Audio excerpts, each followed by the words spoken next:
Hello, and welcome to another episode of the Super Review Show's Mixed Bag, coming to you live once again from the JK.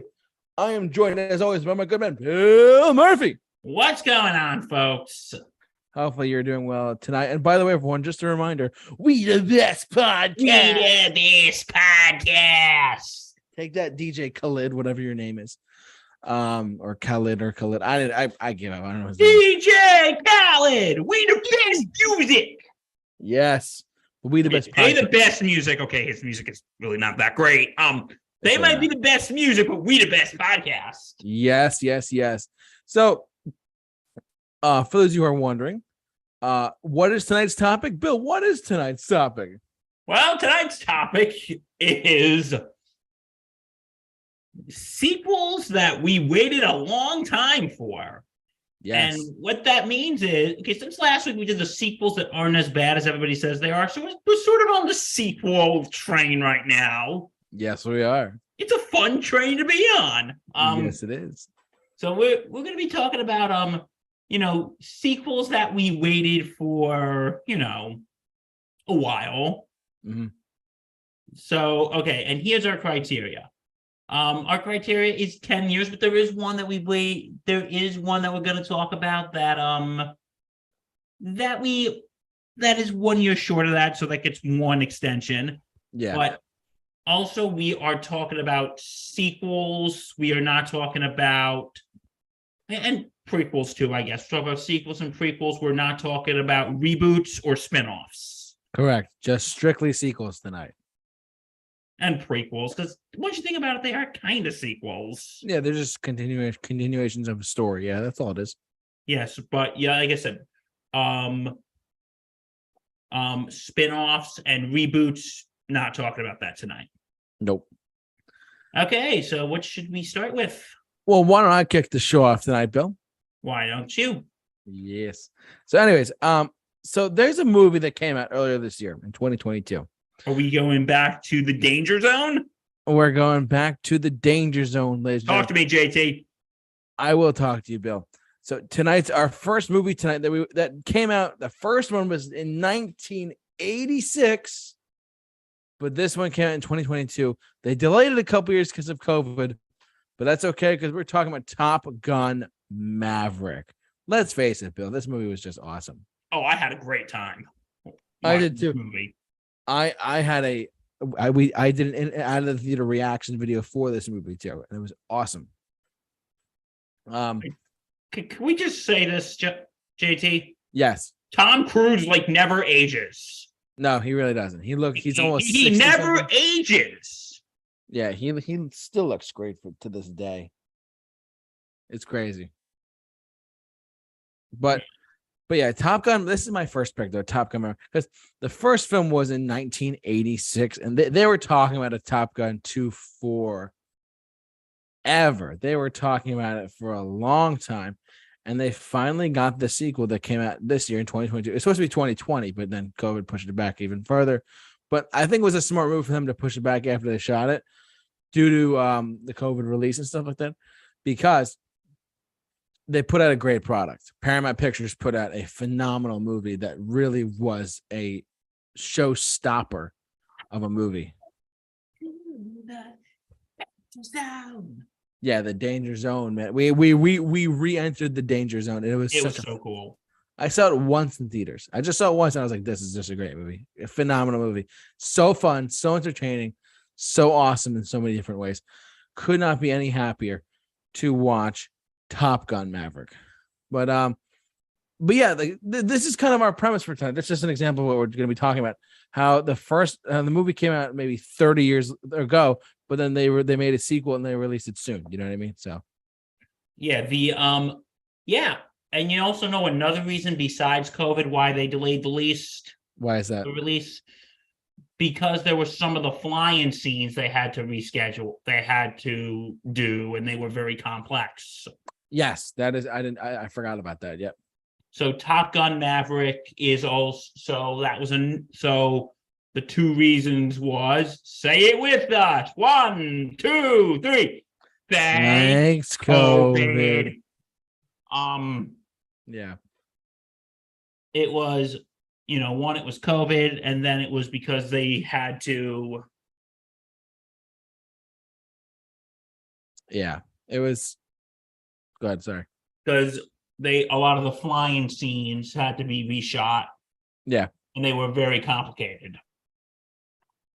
Yeah, and so honestly, and they nailed it too. I mean, this was a huge hit for a lot of people. Was it 36 years worth the wait? I'd say so. And they even got Val Kilmer out of like retirement or whatever. Because you know what I think it is, JT, and agree or disagree. When movies like this take a long time, they kind of like reintroduce them to a new generation. Right. Like they kind of introduce like the new movies to the new generation. Like for instance, JT, I didn't see the original Top Gun till the day I saw Top Gun Maverick. Really? Yeah. Wow. Okay. Because I thought, okay, I should kind of watch that first before I go see this. Yeah. And what'd you think of it? Which one? The first one before we saw the second one. I like the first one. Yeah, it was pretty good, right? You know what? I think I kind of like the second one better. A lot of people are actually saying that. A lot of people are saying that the second one is better than the first one, which I would say there's an argument to be made there. And they waited a long time to put out a product like this, but they did a great job with it too. My God. Because you know what I think it is? It's between and you know who actually just saw, because Top Gun Maverick has just been re-released. In theaters? Yeah. We might have to go see that again. We might have to go back to the dangers, go back to the danger zone, huh? Yeah, back into the danger zone. Way to the danger zone. It was also shot. The camera work was great. The direction. It was, and Miles Teller, everything about it. I mean, I walked out of there beaming with like a 9 out of 10. It was that good. I was beaming. Yeah, but you want to know something? You know who actually saw Top Gun Maverick yesterday? Who? Our very own Doctor Matt Hemsley? Yeah, he saw it yesterday. He texted me. He liked it. Oh, good but he saw it for the first time though. Yeah, he said, I'm actually going to see Top Gun Maverick today for the first time. I'm wow. Oh, great, have fun. And then he texted, and then I texted him, and then said, so what you think? And he goes, I liked it. He didn't see the first one, but he said, but he kind of got it. Yeah. I feel like just before we go any further, I feel like a lot of the movies we're going to talk about tonight are sequels that waited a long time or whatever, and just long awaited sequels and stuff like that. I feel like a lot of the movies that they're making now that are like 20 years later, 30 years later to a sequel to a movie that are like, came out in the 80s or 90s. I feel like it's funny, Bill. I feel like they're exposing these older movies to newer audiences, like you were saying, to newer generations of fans, which is a brilliant thing, truthfully. Because I think with a movie like this, you and myself, we weren't even alive when. No, we weren't. When the first Top Gun came out. Yeah, we were. Yeah. But no, I think it reintroduces it. But you know what? I think like the difference between the first Top Gun and this, I feel like the first Top Gun was more of an action movie. Well, Top Gun Maverick is an action movie, but I feel like there was it was kind of more of an emotional connection story when you have. Oh, sort of, yeah. Maverick and Maverick getting trying to mend things with Goose's son. Right. So yeah, I think it's kind of but